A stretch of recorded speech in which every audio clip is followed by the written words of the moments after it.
So good morning everyone, আমি Asima daily blogging চ্যানেলে আবার একটি নতুন ভিডিওতে এনে আপনাদের সকলকে আবার একবার স্বাগত। আজকে হয়ে গেল বছরের প্রথম, মানে আমাদের বাংলা বছরের প্রথম। সকলকে জানাই শুভ নববর্ষে অনেক অনেক শুভেচ্ছা। সকলে খুব ভালো থাকুন, সুস্থ থাকুন, ঈশ্বর মঙ্গলময় সকলের ভালো করুন। এই যে আমরা রেডি ফেডি হয়ে গেছি, চান টান করে এখন যাবো ঠাকুরের মিষ্টি আর ফুল টুলগুলো নিয়ে আসতে। আজকে নববর্ষের ব্লগটা এখন থেকে শুরু করছি, অবশ্যই ব্লগের সঙ্গে থাকবেন। না দেখতে থাকুন আমার আজকে ব্লগটি। বাড়ি থেকে আসি, এসে কি করব না করব, এখন আপাতত সূর্য ঠাকুরকে জল দেওয়া হয়ে গেছে, ঠাকুর একটু ধূপ ধুনো লাগিয়ে দিয়েছি। আমি তো রেডি হয়ে গেছি, শাড়ি টাড়ি পরে একেবারে বাঙালি স্টাইলে শাড়ি পরে নিয়েছি। আজকের লুকটা আমার এরকমই হয়েছে। তো চলুন বাজার যাই, তারপরে এসে এই যে আমার দুয়ারে কিন্তু আম পাতা টাঙানো হয়ে গেছে রেডি। তো চলুন ব্লগটা শুরু করি আজ এখন থেকে। আর এখন সময় হয়ে গেলো 10টা 10। আজকে ব্লগটা যখন থেকে শুরু করছি, অবশ্যই ব্লগের সঙ্গে থাকবে। না দেখতে থাকুন আমার আজকে ব্লগটা। মিষ্টি আর দই নেওয়া হয়ে গেছে এখান থেকে। আমি চলে এসেছি ব্যানার্জি বাজার। চলুন বাকি আর কি করি। তো বন্ধুরা, আমি চলে এসেছি ফুলের দোকান, ফুলের মালা, ঠাকুরের জন্য ফুলের মালা। ফুল দেখলেই তো মন এমনিই ভালো হয়ে যায় বলো। তো আমি ফুল টুল নিয়ে নিলাম, এবার নিয়ে যাবো মাছ। তো চলো দেখো, আমি চলে এসেছি, ফুলগুলো বাড়িতে রেখে দিয়ে এসেছি, কিন্তু তার নেক্সট ক্লিপিংয়ে আমি মাছ তুলেছি। বাড়িতে চলে এসেছি, চলো দেখতে থাকো। আজকে একটু বড় দেখে কাতলাই নিয়ে এসেছি, কিন্তু এত বেশি ভিড় ছিল যে দেখুন মানে আঁশগুলো আর ছাড়িয়ে দেয়নি। তো এগুলো আমাকে এখন ছাড়াতে হবে। আর একটু এই যে চিংড়ি নিয়ে এসেছি, দেখি একটু কী করা যায়। তো চলো ঝটপট আমি রান্নাটা বসাই, এবারে দেখি কি করছি। আর একটু শ্যাম বাবার মন্দির যাবার কথা আছে, তো দেখা যাক কতদূর কী হয়। তারপর তোমার সঙ্গে তো অবশ্যই সেটা শেয়ার করবো। তো চলো, এখানে আপাতত আমরা কিন্তু একটু সকাল থেকে ওই ছাতুর শরবত ছাড়া কিছুই খাইনি, পুজো টুজো দেওয়া হয়ে গেছে। তো চলো সঙ্গে দেখুন। তো বন্ধুরা, এই হলো বাড়ির সামনেটা, দেখতেই পাচ্ছ। একটুখানি গাঁদা ফুল, অশোক পাতা, একটুখানি আম পাতা, এই দিয়ে আর কি যেমন যেটুকু পারা হলো সাজালাম। আর সামনে একটুখানি সিঁদুর দিয়ে স্বস্তিক করা হয়েছে। এই যে আমার বজরংবলী দাদাকেও কিন্তু আমি উঠে মালা পরিয়ে দিয়েছি, ওদিকে পরিয়ে দিয়েছি আমি আমার শ্যাম বাবাকেও। দাঁড়াও, ফোকাসটা আসছে না, এই যে। তো আমি যেমন পেরেছি ঠাকুরকে পড়ালাম, কেন আমি তো অতটা হাইটের আগাল পাই না। তো চলো রান্নাঘরে যাই। তো এই যে দেখতে পাচ্ছ, মাছগুলো ধুয়ে টুয়ে পরিষ্কার করে নিয়েছি, দুটো বাটির মধ্যে তুলে নিয়েছি। এদিকে চিংড়িটা ছাড়িয়ে নিয়েছি, এদিকে আমি আমগুলো স্লাইস করে কেটেছি আমের চাটনি করব বলে। এদিকে আদা পেঁয়াজ রসুন পেস্ট কমপ্লিট। এদিকে আমি পটল চিংড়ি করব, তার জন্য আলু সেদ্ধ করে নিয়েছি আর পটলগুলো কেটে নিয়েছি, বাট আমি ভাজতে বসিয়ে দিয়েছি। ওদিকে করেছি মুসুরির ডাল আর একটু ভেন্ডি ভাজা।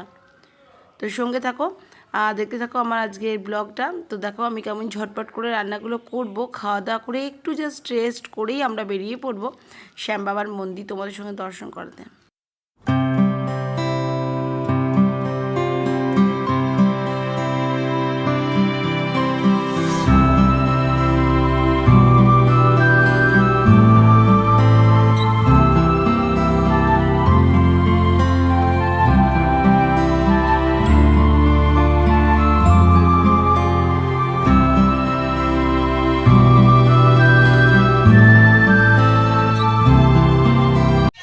তাহলে তো বন্ধুরা, এখানে এখন বড় মাছটা ভাজতে বসিয়ে দিয়েছি। আর এখানে আমার পটল চিংড়িটা একদম লাইট মিষ্টি হয়েছে। পটল চিংড়িটা এখানে কমপ্লিট হয়ে গেছে। ওখানে এখানে হয়ে গেছে তোমার আমের চাটনি, ঢেঁড়স ভাজা আর মুসুরিটা। তো চলো এখন মাছটা ভেজে ওই মাছটা করে নিই। তো আমি একেবারে একাকার হয়ে গেছি। তো যাই হোক, দেখো চোখের মধ্যে গরম তেলটা এসে ফেটে কি অবস্থা। মাছটা অনেক বেশি বড় ছিল, আর মানে কাঁটাগুলো খুবই মোটা মোটা। আমি তখনই বুঝেছি যে মাছ আজ ফাটবে আর আমার কিছু একটা হবে। ছোটো বাজলো, আমার রান্না এদিকে একেবারে রেডি। আমার খালি দই মাছটাই হচ্ছে। তো দই কাতলাটা হয়ে গেলেই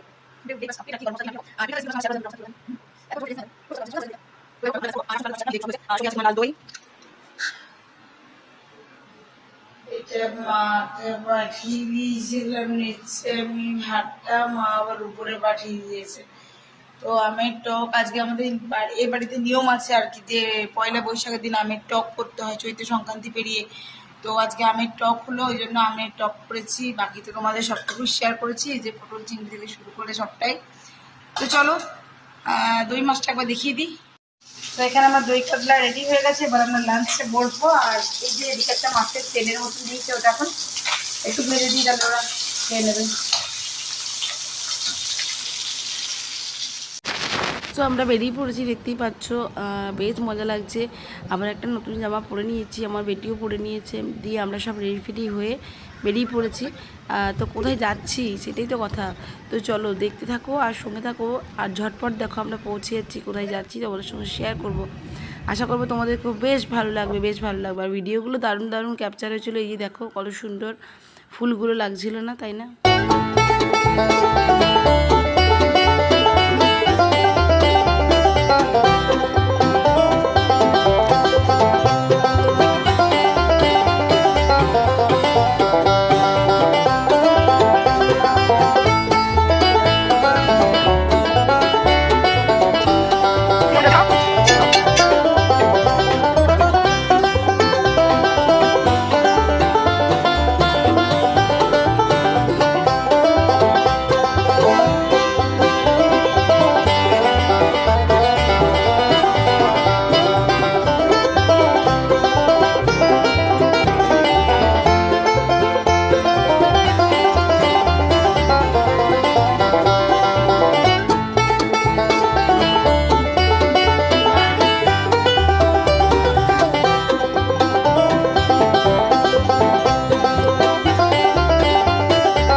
সো বন্ধুরা, আমরা লাগিয়ে দিয়েছি তিলক, দেখতেই পাচ্ছ, আর দিয়ে দিয়েছি আমাদেরকে প্রসাদ। তো আমরা শ্যামবাবার মন্দিরে প্রসাদ নিয়ে খানিকক্ষণ বসেছিলাম, আর ওখানে নাম মানে সন্ধ্যা আরতি শুরু হবে তার অপেক্ষায়।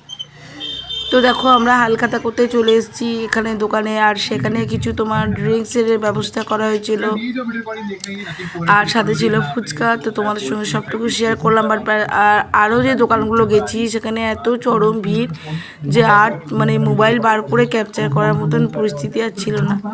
তো এই কারণেই আর তোমাদের সঙ্গে শেয়ার করতে পারিনি, তো কিছু মনে করো না। তো চলো। সো বন্ধুরা, ফাইনালি আমাদের হালখাতা কমপ্লিট। এখন ঘড়িতে 8:36। আমি টোটালি টায়ার্ড, আর পাচ্ছি না। যেমন মানে দিদি বাজারে ভিড়, হ্যাঁ, যে কটা হালখাতা করার ছিল সেগুলো সব করে টরে চলে এসেছি। আর আর রাতে আমি আমি কেন, ওরা বাইরে সবাই খেয়ে নিয়েছে, আর কেউ রাতে খাবে না। অথবা আমি আর রান্না বান্না কিচ্ছু করবো না। এই এখন দেখো এবারে আমি হাত পা ধুবো, জামা টামা ছাড়ি, আর ছেড়ে টেড়ে এবার আমি শুয়ে পড়বো চুপচাপ, কারণ কালকে আমার মিঠির স্কুল আছে। তো সকাল সকাল উঠে আমার সব রেডি করতে হবে। তো চলো, আমার নববর্ষটা কিরকম কাটলো তোমাদের সঙ্গে শেয়ার করলাম। আজকের মতন ব্লগটা এখানে শেষ করছি। ব্লগে কিছু ভালো লাগলে অবশ্যই একটি লাইক কমেন্ট শেয়ার করে দিও। যদি আমার চ্যানেলে নতুন বন্ধু হয়ে থাকো, সো প্লিজ আমার চ্যানেলটি সাবস্ক্রাইব করে 5 টাকা বেল আইকনটি দাবার অবশ্যই রিকোয়েস্ট এলো। যদি আমাকে তুমি ফেসবুক থেকে দেখছো, তো আমার ফেসবুক পেজটা একটু প্লিজ ফলো করে নিও। আর যদি ফেসবুক বা ইউটিউবে নতুন কোনো বন্ধু বা ক্রিয়েটার হয়ে থাকো, সে আমাকে অবশ্যই কমেন্ট করতে পারো, আমি তাকে অবশ্যই ফলো করবো। আমরা একজন আরেকজনের পরিপূরক না হলে তো চলবে না, এত বড় একটা প্ল্যাটফর্ম, তাই না? তো সকলকে জানালাম শুভ নববর্ষের অনেক অনেক প্রীতি শুভেচ্ছা। সকলে ভালো থেকো, সারাটি বছর ভালো কাটুক। আর এইটুকুই। আমি এবার খুব টায়ার্ড, এবার শুতে পারলেই বাঁচি আর কি, এরকম অবস্থা। তো চলো, টাটা টাটা, গুড নাইট।